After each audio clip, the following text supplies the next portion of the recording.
All rise. Support court with Judge Vanda B is now in session. Judge, this is case number JVB1078, McKinney case. Thank you. You're welcome. You all may be seated. Okay, Ms. McKinney, Yes, ma'am. you brought this case before the court. What's going on? Well, Your Honor, I am here to try to recoup costs that I've incurred with my daughter. All right. She's 9 years old. She's been with me since birth, and I'm paying for everything. I've been doing it all on my own. All right. Without a problem, but I've been doing it all on my own. All right. And when you say all on your own, Dad isn't helping out financially at all? At all. Okay.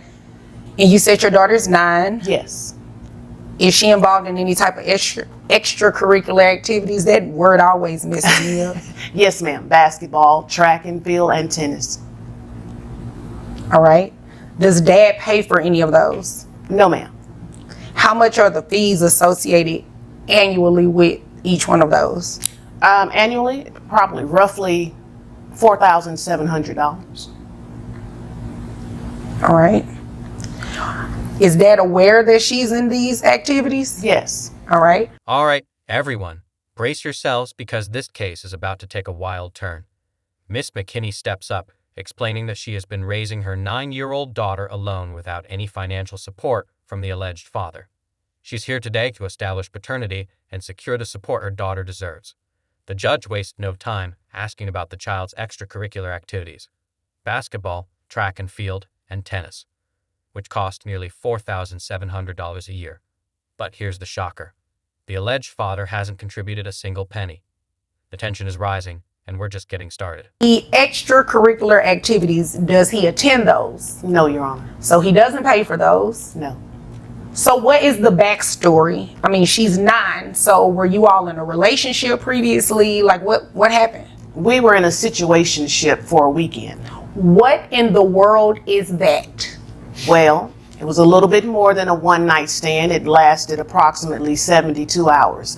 I was on business in Washington, D.C., and he was there for a teachers' conference. I met him at a nightclub. Ooh, and I need to be careful what I ask. well, listen, the night grew long, and things happened within the next 72 hours. And so, yeah, that's the Okay. extent of it. Okay. And you got pregnant? Yes. Okay. Was he involved in the pregnancy? Well, he was definitely there. Well, no, throughout your pregnancy. Oh, throughout? No, ma'am. Okay. So you've just literally had the baby, no help from him, nothing like that. Did he show up at the hospital? No, he was late. Okay. So did you all have a DNA test done? No. Does he know he's the father? He doesn't think that he is, and he's the only Caucasian that I've ever been with, so. Okay. So that's where the issue lies. Now, here's where things get interesting. Miss McKenna reveals that her relationship with the alleged father was nothing more than a 72-hour situationship. That's right, during a business trip to Washington, D.C., she met him at a nightclub, and things escalated quickly. Fast forward 9 years, and she's been raising their daughter alone. The alleged father didn't even show up at the hospital for the birth. He arrived a week late. As the judge pieces together this tangled backstory, one thing is clear. This case is far from simple, and the drama is only beginning. He doesn't Basically. believe he's the father, which is why he hasn't given you any money. But he sent text messages, and he sent happy birthdays, things Okay. of that nature. How is she doing? So I believe if he didn't care at all, he wouldn't send those text messages. Now, he's done that for the past 9 years. I've just never seen any greenbacks to follow those texts. Okay. So when he arrived at the hospital, did he sign the acknowledgement of paternity? No, Your Honor, when I meant he was late, the baby was already a week old at the time. I was already at home. We'd left the hospital. That's what I mean by Oh, so he didn't show up at the hospital at all? late. No, Your Honor. So he didn't sign the birth certificate or any acknowledgement of paternity or anything like that? No. Okay. So you're here today to do what exactly? Well, I was hoping you would be able to help me, first and foremost, establish paternity Okay. at this point. All right. And We possibly would definitely have to do that before any child support takes place. Of course. Okay. Of course. All right. Is there anything else you want me to know before I move over to him? No, that's pretty much it. I've just been doing everything on my own. In my heart of hearts, I know that he is the father. I have no doubt. I'm just needing assistance. Okay. All right. All right. Sir? Yes, Your Honor. Is what she's saying. Now, let me be clear in my questions because I just realized that I probably shouldn't have asked that question like that. Now, bypass all the 72-hour stuff that she talked about, right? Mm-hmm. Now, she's pregnant. She was. Okay, you were not involved in that process at all in No. terms of the pregnancy. The alleged father finally gets his turn to speak, and he has plenty to say. He admits to the 72-hour fling, but argues that Miss McKinney earns far more than he does. As a high school teacher making $660,000 a year, he insists she doesn't need his money. Then comes the bombshell. He has a newborn son with his fiancée and is certain the child is his because, well, the baby is white. Yes, he actually said that. The judge looks unimpressed, especially when he accused Miss McKinney of pursuing this case out of jealousy. The tension is undeniable. Look, let me just start off by saying that most of what she said is essentially true. Okay. Although there's some giant omissions in there and some things that you need to take into account to get the full picture. Well, does it involve the 72-hour So thing? we were involved approximately that amount of time. Yes, Okay. that sounds about right. Yeah, I don't want to know any specific details about that. I'm not here to give you the details of it. I'm just here to tell you that we were in an intimate relationship on and off for about 72 hours, yes. Okay. So, after you found out she was pregnant, what happened? Well, first let me add some context to everything before I answer that, Your Honor. She works for the federal government. I'm a teacher. I'm a high school teacher. She Okay. makes significantly more money than I do. I make about $60,000 a year. I don't know the exact figure of her annual income, but I know it's a lot more than that.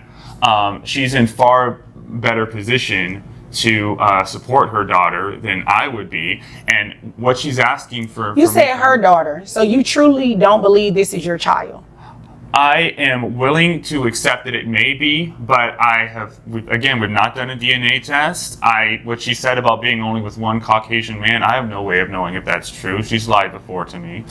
So don't take, she was honest with a lot of the stuff she said fairly, but here's a big thing she forgot to mention. I have a son of my own. I have a newborn son, and with my fiance. Congratulations. What does Thank that you have very to do much. with this? This is Well, what it I allowed you Okay. the opportunity to speak. This is his time. And Yes, now I asked you, was there anything else you needed me to know before I moved over to But I him? already know he's gonna push my buttons. Okay, well, just sit there and don't let him push your buttons. Okay. That's the easy, right? Yes, ma'am. Okay, you can do that. Yes, Your Honor. All right. The judge isn't buying any of the alleged father's excuses. She firmly reminds him that his past relationship with Miss McKinney is irrelevant. What truly matters is the child's well-being. She orders a DNA test to confirm paternity and makes it clear that if he's the father, he'll be responsible for child support. Meanwhile, Miss McKinney struggles to stay composed, but it's obvious she's fed up with his antics. The judge's no-nonsense approach cuts through the chaos, bringing much-needed clarity to this messy case. One thing's certain, this courtroom battle is far from over. DNA results. Now, if for any reason the child does come back, well, the DNA test does come back and you are the father, you will have to start paying child support being ordered today. All right? Can I respond to that, Judge, if I may? We were in what amounted to a long one-night stand. We never committed ourselves to each other. I wasn't even aware that she gave birth until like a week after it happened. Lies. No, I was never told. Excuse me, Miss McKinney. Yes, Your Honor. It's the lies. It's the buttons. Woosah. Okay. Now, to your point, I was looking here through this Texas family code looking for where it says that you have to be in a relationship with somebody to not have to pay child support, and it doesn't exist.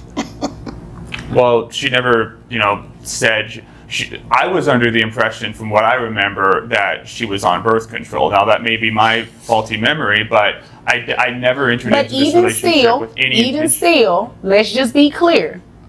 Birth control or not, a 9-year-old child is here. These are the facts.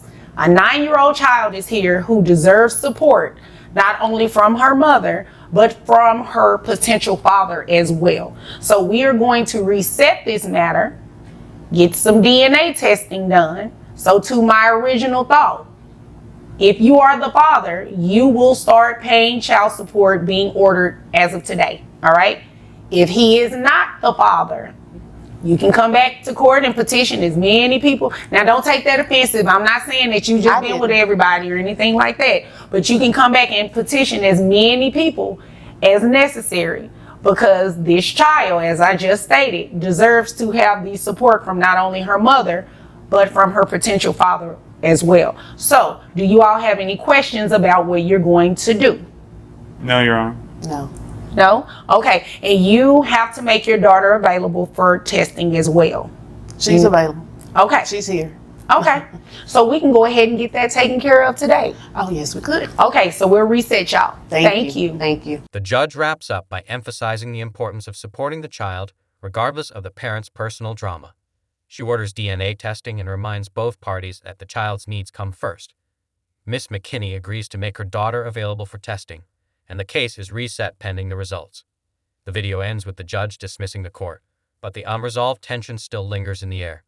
This case is far from over, and you can bet there's more drama to come once those DNA results are revealed.